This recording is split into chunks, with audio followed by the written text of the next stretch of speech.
Hello students. Now we shall continue our chapter Heredity and Evolution.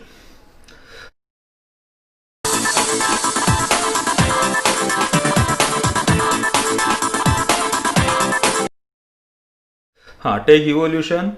Evolution is the gradual change occurring in living organisms over a long duration. एक लंबे समय में organism के अंदर changes होते हैं, उसको कहते हैं evolution. This is a very slow going process through which development of organisms is achieved. ये बहुत स्लो गोइंग प्रोसेस है. हमको 5 साल 10 साल 50 साल 100 साल में हमको समझ में नहीं आएगा, इसको हजारों साल लगते इवोल्यूशन को. All the stages in changes occurred in various components ranging from stars and planets in space to the biosphere present on the earth should be included in the study of evolution. Evolution के study में ये जितने भी objects है, celestial objects है, stars planets वगैरह सबको इसमें इंक्लूड करना पड़ेगा. Formation of new species due to changes in specific characters of several generations of living organisms as a response to natural selection is called as evolution. Evolution क्यों होता है? क्योंकि हर एक जेनरेशन में थोड़ा थोड़ा चेंजेस होता है ऑर्गेनिज्म में. वो चेंजेस के अंदर जो फेवरेबल चेंजेस है वो ऑर्गेनिज्म जिंदा रहता है, और जिसके पास अनफेवरेबल चेंजेस है वो मर जाता है. उसको कहते हैं natural selection. So a new species is formed. एक नया स्पीशीज फॉर्म होता है. कब फॉर्म होता है? Because of changes in characters of several generation as a response to natural selection. It is known as evolution. तो हर जेनरेशन में थोड़ा थोड़ा चेंजेस होता है. उसके अंदर जो फेवरेबल चेंजेस है वो ऑर्गेनिज्म जिंदा रहता है, जो फेवरेबल नहीं है उसको नेचर उसको रिजेक्ट कर देता है, और उसको कहते हैं इवोल्यूशन. तो ऐसा एक नया स्पीशीज तैयार होता है. 3.5 billion years ago life had been non-existent on the earth. At the beginning there may have been only simple elements in the ocean on the earth, and simple type of organic and inorganic compounds may have been formed from those. तो 3.5 billion billion में कितने zero आते हैं? Million में 6 zero है. Billion के अंदर 9 zero. तो 3.5 इंटू 10⁻⁹ इतने साल पहले अर्थ के ऊपर लाइफ नहीं था. उस समय अर्थ के ऊपर क्या था? Only simple elements in the ocean on the earth, and simple type of organic and inorganic compounds may have been formed from those. Complex compounds like proteins and nucleic acids may have formed over a long period from those simple compounds. तो पहले simple compound form हुए, और उसके बाद में बहुत लंबे समय के बाद कॉम्प्लेक्स कंपाउंड्स और प्रोटीन्स और न्यूक्लिक एसिड फॉर्म हुए. First primitive type of cells may have been formed from the mixture of different type of organic and inorganic compounds. Number of those cells may have increased at the cost of surrounding chemicals. तो सबसे पहले primitive type of cell. Primitive type of cell बोलते जो ज़्यादा differentiated नहीं है, एकदम primary अनइवॉल्व cell जो है वो स्टार्टिंग में फॉर्म हुए. किससे फॉर्म हो गए? From the mixture of different type of organic inorganic compound. Organic inorganic ये डिफरेंट कंपाउंड्स उस समय जो प्रेजेंट थे उससे सिंपल सेल्स फॉर्म हुए पहले. नंबर ऑफ दो sales may have increased at the cost of surrounding chemical. There may had been some differences among those cells, and according to the principle of natural selection, some may have shown good growth and some may have perished, which could not adjust with the surrounding. तो इसमें ये जो sales तैयार हो गए अलग अलग type के, उसके बीच में कुछ डिफरेंसेस थे, डिफरेंट टाइप ऑफ सेल्स तैयार हो गए, और नेचुरल सिलेक्शन के प्रिंसिपल के कारण जो फेवरेबल थे, जो अपने आप को सराउंडिंग से एडजस्ट किए, उनका ग्रोथ हो गया, और सराउंडिंग से जो एडजस्ट नहीं कर सके वो पेरिश हो गया. At present crores of species of plants and animals with a huge diversity regarding shape and complexity are present on the earth. Animal diversity ranges from unicellular amoeba and paramecium to man and giant whale. The plant diversity consists of various species ranging from unicellular chlorella, ये chlorella plant में आता है, unicellular means उसमें एक ही cell है, to the huge banyan tree. ये पूरे प्लांट में आते हैं. प्लांट में डाइवर्सिटी क्या है? यूनिसेलुलर से लेकर ह्यूज बैनियन ट्री तक. The life exist on earth everywhere from equator to both the poles. Organisms are present at all the places like air, water, land, rock, etc. Humans have shown curiosity about origin of life and reasons for such a great diversity in life present on the earth since ancient period. तो human being को आज ही curiosity नहीं है, ये बहुत ancient period से human being सोचता था कि ओरिजिन लाइफ कैसा आया, हाँ, what is the origin of life. हाँ, उसके लिए ह्यूमन बीइंग ने क्या किया, अलग अलग theory, different theories about origin and evolution of life have been proposed till today, of which theory of gradual development of living organisms is accepted. तो बहुत सारे थियरीज जो है ह्यूमन बीइंग ने पेश किए, उसमें से gradual development of living organism accept हुआ. ग्रेजुअल डेवलपमेंट धीरे धीरे एक एक स्टेज में इवोल्यूशन होते गया और ह्यूमन बीइंग डेवलप होते गया. हाँ, now you take theory of evolution. According to this theory, first living material protoplasm has been formed in the ocean. सबसे पहले जो लिविंग मटेरियल था प्रोटोप्लाज्म, प्रोटोप्लाज्म यानी कि सेल, सेल के अंदर न्यूक्लियस के साथ में जितना भी मटेरियल है उसको कहते हैं प्रोटोप्लाज्म. हाँ, यानी कि लिविंग मटेरियल सेल के अंदर साइटोप्लाज्म प्लस न्यूक्लियस, उसको कहते हैं protoplasm, has been formed in the ocean. In due course of time unicellular organism was formed. Gradually changes occurred in the unicellular organisms from which larger and more complex organisms were formed. तो पहले unicellular form हुए, बाद में उससे complex organism form हुए. All those changes were slow and gradual. ये changes, हाँ, एकदम अचानक यूनिसेलुलर का और मल्टीसेलुलर नहीं हो गया, कॉम्प्लेक्स ऑर्गेनिज्म नहीं हो गया, ये बहुत स्लो और ग्रेजुअल थे. Duration of all these changes is at most 300 crore years. तो 300 करोड़ ईयर्स में ये चेंजेस हुए. Changes and development in living organisms had been all round and multi dimensional and this led to evolution of different type of organisms. Hence this overall process is called as evolution which is organisational. तो ये पूरे process को हम कहते हैं evolution. हाँ, it is organisational. Organisation, organ, organ मालूम है सबको. ऑर्गेनाइजेशन में पूरे अलग अलग टाइप के ऑर्गन्स आ गए उसमें. Progressive development of plants and animals from ancestors having different structural and functional organisation is called evolution. Mark कर डालो इसको. See, progressive development of plants and animals from the ancestors having different structural and functional organisation is called evolution.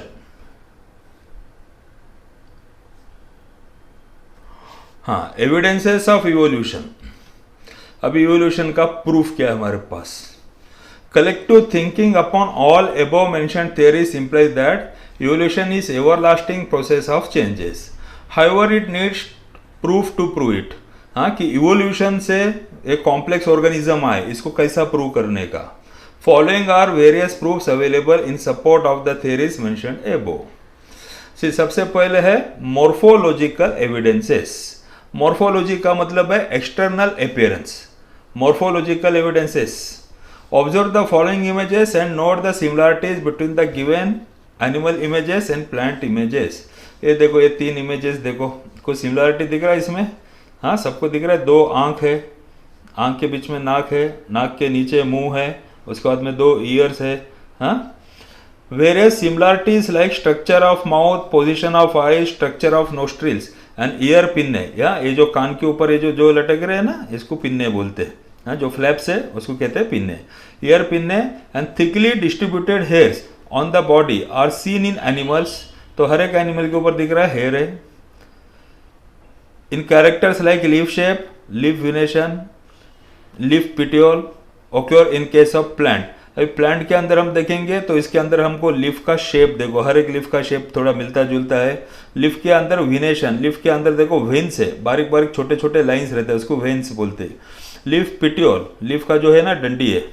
हाँ, एक जो small petiole से जो leaf को branch को अटैच करता है उसको पिटियोल बोलते हैं. तो ये सब जो है हमको लीव्स में दिखता है. दिख रहा है सब में, सबके लीव्स है, ग्रीन कलर के है.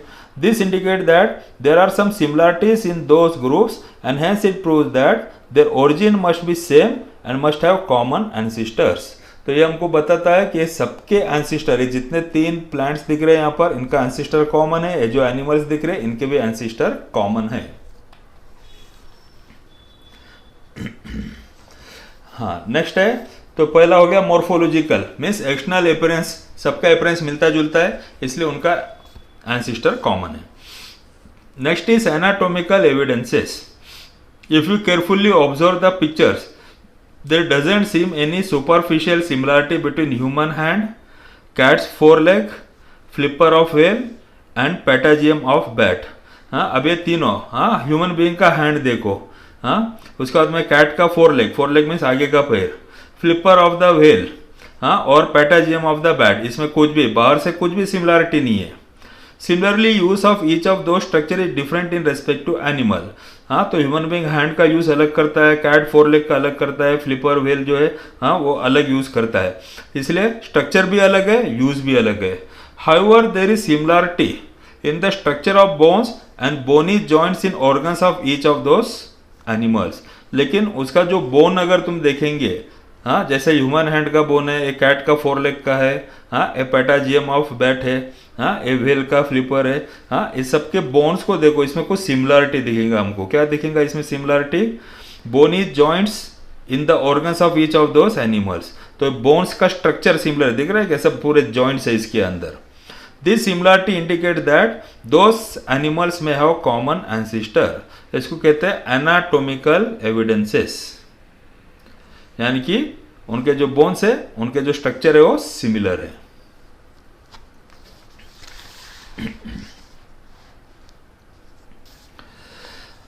हाँ, next you take vestigial organs.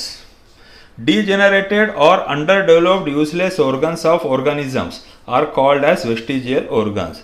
तो बहुत सारे ऑर्गेनिजम्स के अंदर जो ऑर्गन रहते हैं वो डीजेनरेट हो गए। डीजेनरेट यानी कि अभी यूज नहीं, अभी काम नहीं करते, हाँ, और under developed, they are known as vestigial organs.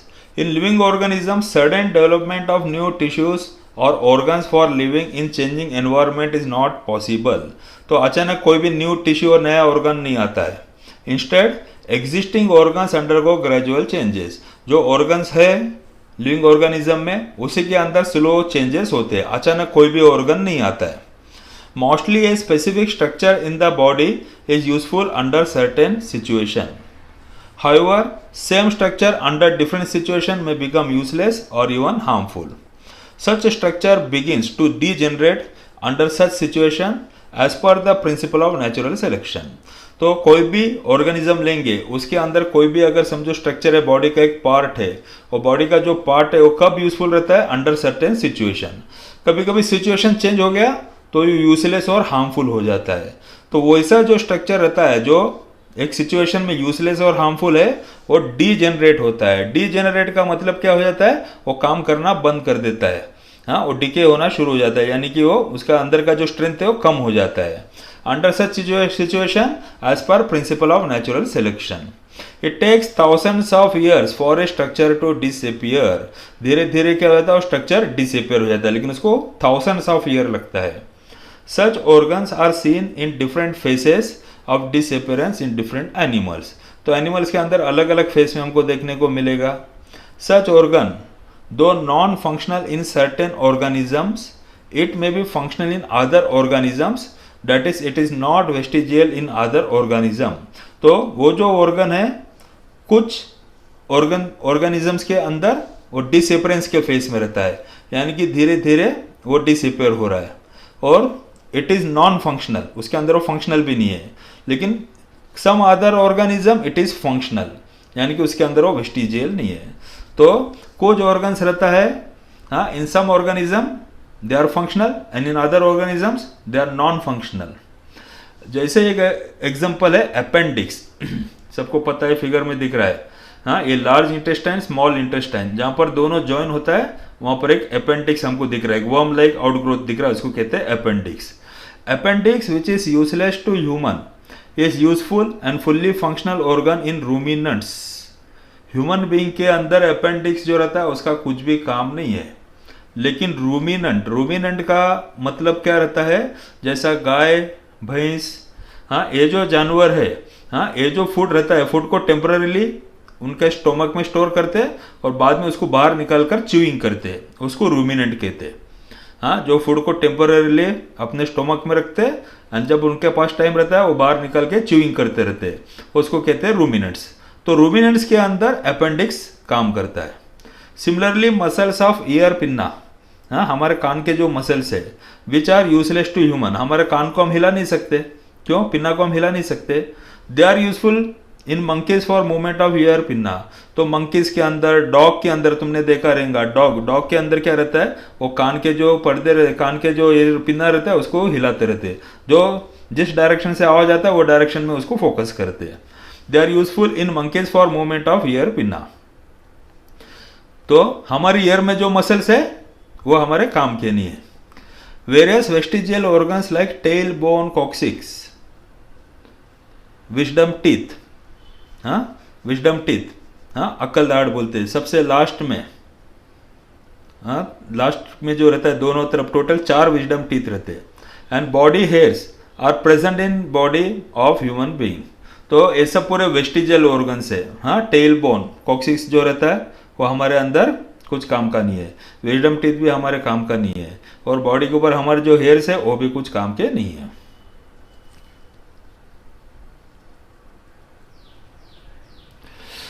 हाँ, सो ये हो गया वेस्टिजियल। नेक्स्ट ये लो, नेक्स्ट हाँ, next you take palaeontological evidences. एक क्वेश्चन में arise in your mind that which organisms existed millions of years ago. How can we tell this? Now this secret has been hidden in the earth. Large number of organisms get buried due to disasters like flood, earthquake, volcano, etc. Remnants and impressions of such organisms remain preserved underground. तो earthquake के कारण, flood के कारण, volcano के कारण बहुत सारे organism जमीन में दब जाते हैं, हाँ, और उसका जो इंप्रेशन रहता है वो जमीन के अंदर प्रिजर्व रहता है। These are called as fossils. Study of fossils is an important aspect of the study of evolution. ऊपर फिगर देख लो, हाँ, ये पूरे जमीन के अंदर एनिमल्स के निशान है। Carbon consumption of animals and plants stop after the death and since then only the decaying process of C14 occurs continuously. हाँ, अभी हम जो फूड खाते हैं हम उसके अंदर क्या रहता है, कार्बन। तो कार्बन का हम कंजम्पशन कब तक करते हैं, एनिमल्स और प्लांट्स कब तक करते हैं, डेथ तक। डेथ होने के बाद में कार्बन का कंजम्पशन बंद हो जाता है। And since then only the decaying process of carbon C14 occurs continuously. तो हर एक प्लांट और एनिमल के अंदर कार्बन रहता है, और कार्बन कैसे जाता है प्लांट और एनिमल के अंदर, फूड के थ्रू। ये जो कार्बन है इसमें 2 टाइप का कार्बन रहता है, एक रहता है C12 और दूसरा रहता है C14। C12 और C14 दोनों का एक फिक्स्ड रेशियो रहता है हमेशा एटमॉस्फेयर में। तो C14 और C12 उनका रेशियो कांस्टेंट रहता है, लेकिन डेथ होने के बाद में जब प्लांट और एनिमल का डेथ हो जाता है, C14 जो रहता है वो रेडियो एक्टिव है, यानी कि उसके अंदर से एमिशन आते रहते हैं। तो C14 जो रहता है उसका डीके होता है, और C12 का नॉन रेडियो एक्टिव रहता है, C12 उसका क्वांटिटी चेंज नहीं होता है। In case of dead bodies of plants and animals, instead of remaining constant, the ratio between C14 and C12 changes continuously.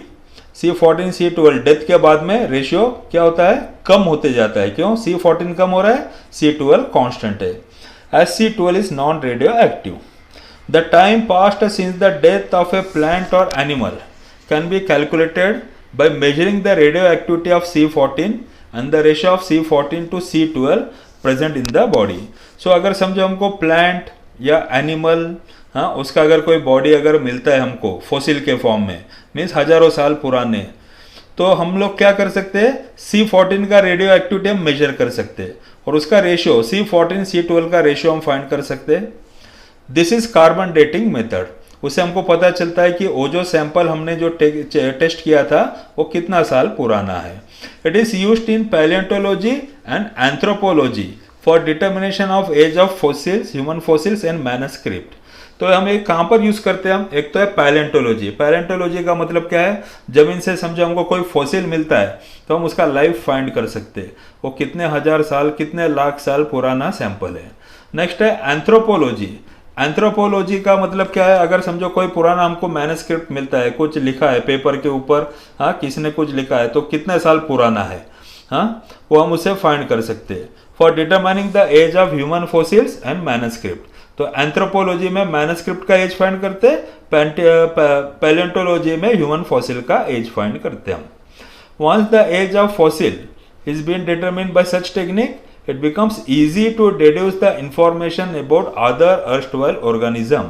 एक बार इसका एज मिल गया तो उस समय के और दूसरे ऑर्गेनिज्म के एज हम फाइंड कर सकते हैं। It seems that vertebrates have been slowly originated from invertebrates। It seems that vertebrates have been slowly originated from invertebrate। तो सबसे पहले इनवर्टिब्रेट था और इनवर्टिब्रेट से ओरिजिनेट हुए क्या, वर्टिब्रेट्स। हाँ, next you take connecting links. Observe and discuss. Observe the following pictures and discuss the characters observed. Duckbill, platypus, lungfish, peripatus. Some plants and animals show morphological characters by which they can be related to two different groups and hence they are called connecting link। तो कुछ plant और कुछ animal, उसके अंदर दो अलग अलग morphological character है, दो ग्रुप को हम उसको लिंक कर सकते हैं। Example in peripatus, characters like segmented body. ये जो पेरिपेटस है इसके अंदर उसका बॉडी है सेगमेंटेड, हाँ, जैसा अर्थवर्म में रहता है, डिफरेंट सेगमेंट्स, कंपार्टमेंट्स रहते हैं बॉडी में। थिन क्यूटिकल, उसके ऊपर एक पतला एक कोटिंग रहता है, उसको हम थिन क्यूटिकल बोलते हैं। And parapodia like organs are present. Parapodia means body से बाहर कुछ ऑर्गन्स आते हैं, हाँ, दे आर प्रेजेंट। हाँ, बॉडी के बाहर जो एक्सटेंशन रहता है उसको पैरापोडिया बोलते हैं हम। Similarly these animal show tracheal respiration and open circulatory system similar to arthropod. तो ट्रैकियल रेस्पिरेशन मीन्स उसके बॉडी के ऊपर छोटे छोटे होल्स रहते हैं, हाँ, जैसा कॉकरोच के बॉडी के ऊपर छोटे छोटे होल्स रहते हैं, उससे और रेस्पिरेशन, उसको नाक नहीं रहता है। And open circulatory system means जैसा ह्यूमन बीइंग है उसमें क्लोज्ड सर्कुलेटरी है। क्लोज्ड सर्कुलेशन मीन्स ब्लड हमेशा पाइप के अंदर ही घूमता है, आर्टरीज, वेन्स, हार्ट, उसके बीच में सर्कुलेशन होता है। ओपन सर्कुलेशन में हार्ट क्या करता है, ब्लड को पंप करता है और पूरे ऑर्गन्स के डायरेक्ट कांटेक्ट में ब्लड आता है, उसको हम कहते हैं ओपन सर्कुलेटरी सिस्टम। किसमें रहता है, आर्थ्रोपॉड। आर्थ्रोपॉड का मतलब क्या है, इंसेक्ट्स, हाँ, इंसेक्ट्स को हम कहते हैं arthropod. This indicate that peripatus is connecting link between annelida and arthropoda. Annelida और आर्थ्रोपोडा। एनेलिडा का मतलब क्या है, इसका बॉडी जो रहता है वो सेगमेंटेड रहता है, हाँ, उसको थिन क्यूटिकल रहता है, उसके ऊपर पैरापोडिया लाइक ऑर्गन्स रहते हैं उसके ऊपर, और आर्थ्रोपोडा यानी कि इंसेक्ट। तो दोनों के कैरेक्टरिस्टिक्स है किसके अंदर, पेरिपेटस। तो पेरिपेटस को हम क्या कहते हैं, हाँ, it is connecting link between annelida and arthropoda. Similarly duck billed platypus lays eggs like reptiles but shows relationship with mammals due to presence of mammary glands and hairs। अब ये रेप्टाइल क्या काम करते हैं, रेप्टाइल अंडे डालता है लेकिन अपने बच्चों को दूध नहीं पिलाता है। और मैमल्स क्या करते हैं, they are giving birth to young ones, नए बच्चों को जन्म देता है, अंडे नहीं डालता है मैमल, बच्चों को जन्म देता है और उसके ऊपर मैमरी ग्लैंड रहता है जो बच्चों को दूध पिलाता है वो, हाँ, presence of memory glands and hairs. अभी पेरिपेटस के अंदर हाँ, ये जो डक बिल्ड प्लेटिपस है वो अंडे भी डालता है जैसा रेप्टाइल डालता है वैसा, और उसके साथ में उसमें मेमोरी ग्लैंड्स भी है। तो उसका रिलेशनशिप, हाँ, उसके अंदर रेप्टाइल के कैरेक्टर भी है, मैमल के कैरेक्टर भी है। इसका मतलब क्या है, it is a connecting link between reptile and mammals. Lungfish performs respiration with lungs irrespective of being fish. Lungfish जो है फिश है लेकिन उसका रेस्पिरेशन किससे होता है, लंग से होता है। These examples indicate that mammals are evolved from reptiles and amphibians from fishes. तो इससे हमको क्या पता चलता है कि मैमल्स जो है रेप्टाइल से इवॉल्व हो गए और एम्फीबियंस किससे इवॉल्व हो गए, फिशेस से। हाँ, next to take embryological evidences. हाँ, ये फिगर्स को देखो, पहला फिगर देखो, ये फिश का है, दूसरा है सैलमेंडर का, तीसरा है टॉर्टाइस का, फिर चिकन का, फिर ये पिग का, फिर ये काऊ, ये रैबिट, ये मैन। लास्ट का अगर हम लाइन देखेंगे तो हमको देखेंगे सबका शेप अलग है, मैन का शेप अलग है, रैबिट का अलग है, फिश का शेप अलग है। लेकिन अगर first line if you see, first line जो रहता है एम्ब्रियो जो है, फर्स्ट लाइन जो एम्ब्रियो का है, सबके एम्ब्रियो देखो दिखने में एक ही जैसे दिख रहा है। हाँ, इसको हम कहते हैं embryological evidences. Comparative study of embryonic developmental stages of various vertebrates given in the picture shows that all embryos show extreme similarities during initial stages and those similarities decrease gradually। initial stage में देखो embryo सब एक जैसे दिख रहे हैं, जैसा उसका एज बढ़ते जा रहा है वह उसके चेंजेस उसके अंदर हमको दिखाई दे रहे हैं। similarities in initial stages indicate the common origin of these animals। तो हमको प्रूव करता है, एम्ब्रियोलॉजिकल एविडेंस है, सबके एम्ब्रियो दिखने में एक ही जैसे। इसका मतलब क्या है? All are having common origin.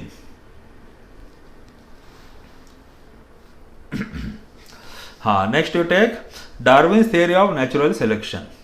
Charles Darwin had collected innumerable specimens of plants and animals, and depending upon the observations of those specimens, he published the theory of natural selection, which preaches the survival of fittest। हाँ, theory of natural selection क्या बताता है? Survival of fittest। For this purpose, Darwin had published a book titled Origin of Species। While explaining the concept, Darwin says that all organisms reproduce prolifically। हाँ, प्रोलिफिकली का meaning क्या है? Darwin क्या कहता है? जितने ऑर्गेनिज्म है वो बहुत ज़्यादा क्वांटिटी में रिप्रोड्यूस हो जाते हैं, उनका क्वांटिटी, उनके बच्चे बहुत सारे रहते हैं। All the organisms compete with each other in A life threatening manner. हाँ, जैसा अगर तुमने अगर कोई इंसेक्ट देखा रहेगा तो देखा रहेगा एक इंसेक्ट के हजारों अंडे डालता है और हजारों बच्चे तैयार हो जाते हैं, उसको बोलते हैं प्रोलिफिकली। अब वो आपस में कंपटीशन आ जाता है उसके अंदर। In this competition only those organisms sustain which show the modifications essential for winning the competition. तो जिसके पास व्हाट वी से मॉडिफिकेशन है कंपटीशन में जिंदा रहने की, वो जीता है, बाकी सब मर जाते हैं। However, besides this, natural selection also plays important role because nature selects only those organisms which are fit to live and the rest perish। तो कोई भी अगर स्पीशीज लिया हमने, हाँ, वो प्रोलिफिकली रिप्रोड्यूस होता है, यानी कि बहुत ज़्यादा क्वांटिटी में रिप्रोड्यूस होता है, और वो ज़्यादा क्वांटिटी में जो रिप्रोड्यूस हो गया, नेचर उसमें से किसको सेलेक्ट करता है? जो फिट है वो बच जाता है, और जो फिट नहीं है वो मर जाता है। हाँ, इसको कहते हैं थियरी ऑफ नेचुरल सिलेक्शन। हाँ, sustaining and selected organisms can perform reproduction and thereby give rise to new species with their own specific characters. अब ये जो फिट ऑर्गेनिज्म जो जिंदा है, जो बच गए, हाँ, वो रिप्रोड्यूस करते, और उनके जो न्यू स्पीशीज, उनके जो ऑफस्प्रिंग्स है, उनके अंदर भी ये स्पेसिफिक कैरेक्टर, जो उनके अंदर फिट कैरेक्टर्स है, वही कैरेक्टर उनके बच्चों में भी आते हैं। Darwin's theory of natural selection was widely accepted for long duration. However, इसके अंदर कुछ drawbacks भी है। Some objections were raised against the theory. Some of the main objections are: natural selection is not the only factor responsible for evolution। सिर्फ natural selection से evolution नहीं होता है। Darwin did not mention any explanation about useful and useless modification। तो Darwin ने कुछ modification useful रहते हैं और कुछ मॉडिफिकेशन यूजलेस रहते हैं, इसके बारे में बताया नहीं। There is no explanation about slow changes and abrupt changes. कुछ चेंजेस बहुत स्लो होते हैं और कुछ चेंजेस बहुत फास्ट हो जाते हैं। हाँ, इसका एक्सप्लेनेशन नहीं था। Irrespective of all these objections, Darwin's work on evolution has been a milestone. ये पूरे ऑब्जेक्शन के बावजूद भी डार्विन का वर्क जो था वो बहुत यूजफुल था। हाँ, take Lamarckism. Jean-Baptiste Lamarck proposed that morphological changes occurring in living organisms are responsible for evolution, and the reason behind those morphological changes is activities or laziness of that organism। अगर कोई organism अगर कोई activity करता है, laziness है, तो उसके कारण उसके बॉडी में एक्सटर्नल अपीयरेंस में थोड़े चेंजेस हो जाते हैं, and these morphological changes are responsible for evolution. हाँ, एक इसका थियरी है लैमार्क का। He called this concept as principle of use or disuse of organs। Further, he said that the neck of giraffe has become too long due to browsing on leaves of tall plant. हाँ, अब ये जो giraffe यहाँ पर नीचे picture में दिया है, हाँ, ये जिराफ का नेक लंबा क्यों हो गया? क्योंकि वो नेक को ऊंचा करके ऊपर बड़े बड़े प्लांट से वो पत्ते खाता था, इसके कारण उसका नेक बड़ा हो गया। सिमिलरली, हाँ, he said that neck of giraffe has become too long due to browsing on leaves of tall plants by extending their neck for several generations। तो एक जनरेशन से दूसरा तीसरा जनरेशन वो अपने नेक को एक्सटेंड करता था पेड़ के पत्ते खाने के लिए। Similarly, shoulder of iron smith has become very strong due to frequent hammering movement. Iron smith जो रहता है, हाँ, वो हैमरिंग के कारण उसका शोल्डर बहुत स्ट्रांग हो गया। Wings of birds like ostrich and emu has become weak due to no use. अब ये जो ऑस्ट्रिच एंड एमो ये अपने पंख को विंग्स को यूज नहीं करते थे, इसलिए वो वीक हो गए और अभी वो काम नहीं करते। Legs of the birds like swan and duck have become useful for swimming due to living in water and snakes have lost their legs by modification in their body for burrowing habit. तो उसी तरह स्वान और duck, हाँ, उसके जो legs थे वो swimming में यूज होने लग गए। क्यों? वो स्विम करते थे इसलिए। और स्नेक के लेग्स गायब हो गए। क्यों गायब हो गए?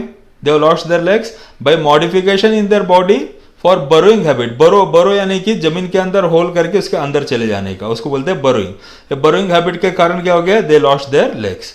All these examples are types of acquired characters and are transferred from one to another generation. This is called as theory of inheritance of acquired characters or Lamarckism. So Lamarck ने क्या बताया था? कुछ बॉडी के जो changes है, morphological changes है, वो उनके हैबिट के कारण, हाँ, वो उनके एक्टिविटीज के कारण या उनके लेजीनेस के कारण हो गए और वो एक जनरेशन से दूसरे जनरेशन में ट्रांसफर होते गए। Development of organs due to specific activities or their degeneration due to no use at all was widely accepted, but transfer of those characters from generation to generation was rejected. अब ये सबको पता था, हाँ, अगर हम कुछ स्पेसिफिक एक्टिविटी करते हैं तो हमारे बॉडी में थोड़े चेंजेस होते, हाँ, और अगर बॉडी का कोई पार्ट अगर ऑर्गन को यूज नहीं किया तो काम करना बंद कर देता है। लेकिन हाँ, it will not be transfer from generation to generation, इसको रिजेक्ट कर दिया। Because it had been verified many time that modifications brought in us are not transferred to next generation and thereby Lamarck theory was disproved. Lamarck का theory को disprove कर दिया। क्यों? वो एक ही जनरेशन तक ठीक है, लेकिन अगले जनरेशन में ट्रांसफर नहीं होता है। The living organism can transfer the characters which it has acquired to the next generation. This is called ancestry of acquired characters.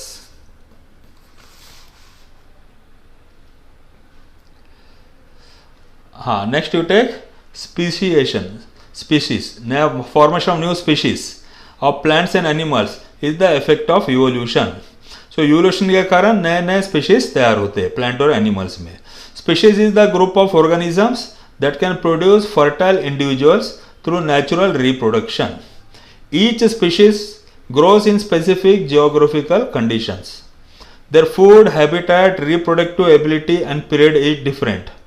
However, genetic variation is responsible for formation of new species from earlier one. तो एक species से नया species कब तैयार होता है? Genetically change होना चाहिए, जेनेटिक वेरिएशन के कारण।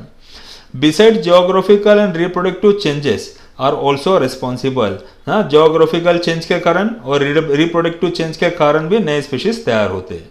Similarly, geographical और reproductive isolation also leads to speciation. Isolation का मतलब क्या है? हाँ, समझो, अगर कोई पर्टिकुलर ऑर्गेनिज्म के एक पॉपुलेशन को अगर हमने एक अलग आइलैंड पे छोड़ दिया और उसका बाकी के वर्ल्ड से कुछ कनेक्शन नहीं है, तो वहाँ पर नया स्पीशीज तैयार हो जाएगा। Human evolution. The biodiversity that is known today has been said to be found from very simple unicellular organism due to evolution. आज हम जो बायोडाइवर्सिटी देख रहे हैं वो पूरा एक सिंगल सेल से स्टार्ट हुआ है, यूनिसेलुलर ऑर्गेनिज्म से। In this evolution, origin of human evolution can be shown as per the picture given below. नीचे का पिक्चर देख लो, तुमको ह्यूमन इवोल्यूशन समझ में आएगा। Last dinosaur disappeared approximately 7 crore years ago. 7 crore साल पहले डायनासोर डिसअपियर हो गए. At that time monkey like animals are said to be evolve from some ancestors who were more or less similar to the modern lemurs. Lemur बोलते एक animal का नाम है.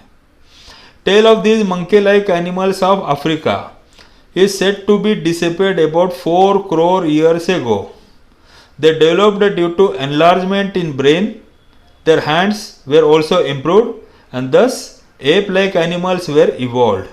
तो पहले ape-like animal evolve हो गए. Meanwhile, these ape-like animals reached the South and Northeast Asia and finally evolved into gibbon and orangutan. हाँ, gibbon and orangutan सुना रहेगा नाम तुमने. Remaining ape-like animals stayed in Africa, and from there, gorilla and chimpanzee evolved about 2.5 crore years ago.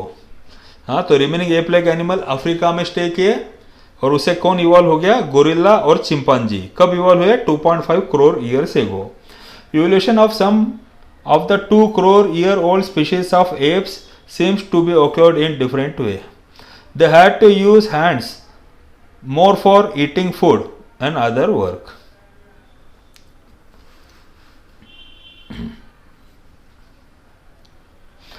Those apes started to live on land as the forest started to decline due to dry environment. Their lumbar bones developed in such a way that they started to stand in erect posture in grasslands and thereby their hands became available for use any time. बाद में वो apes जो रहते हाँ, they started to live on land as forest started to decline due to dry environment. Their apes पहले पेड़ के ऊपर थे, बाद में लैंड के ऊपर रहने लगे. Their lumbar bones developed in such a way that they started to stand in erect posture. पहले lumbar bone जो था बेंड था, यहाँ पर फिगर में दिख रहा है, इसलिए वो बेंड थे. बाद में धीरे धीरे lumbar bone उनका स्ट्रेट हो गया और वो स्ट्रेट खड़ा होना शुरू हो गए. They started to stand in erect posture in grasslands and thereby their hands became available for use any time.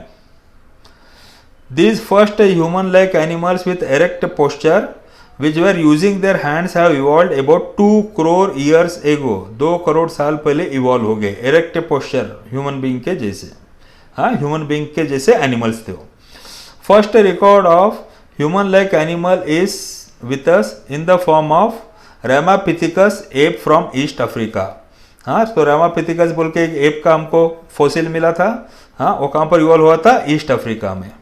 Afterward this app grown up in size and became more intelligent and thus the ape of South Africa evolved about 40 lakh years ago. South Africa का app 40 lakh years पहले evolve हो गया. The morphology of these human-like animals started to appear like to the member of the genus Homo about 20 lakh years ago and thus skilled human developed. 20 lakh साल पहले human being genus होमो को resemble करने लगे हो. About 15 lakh years ago human walking with erect posture was evolved. 15 lakh साल पहले human walking on erect posture यानी कि बिल्कुल एरेक्ट इवॉल्व हो गया. It may have existed in China and Indonesia of Asian continent. Evolution of upright man continued in the direction of developing its brain for the period of about 1 lakh years. Meanwhile, it discovered the fire. 1 lakh साल पहले upright man हाँ और उसका brain develop होना शुरू हो गया और वो फायर को डिस्कवर किया. हाँ, फायर को यूज करने लगा कुकिंग के लिए. Brain of 50,000 year old man had been sufficiently evolved to the extent that it could be considered as a member of class wise man Homo sapiens. 50,000 years पहले brain sufficiently evolve हो गया और उसको हम अभी human being बोल सकते हैं. इसके पहले एनिमल थे, अभी होमो सैपियंस. होमो सैपियंस बोले तो वाइस मैन हो गया. Neanderthal man can be considered as the first example of wise man. Neanderthal man हाँ जो जमीन में से उसका ये मिला था, हमको फोसिल मिला था, वो सबसे पहला एग्जांपल है वाइस मैन का.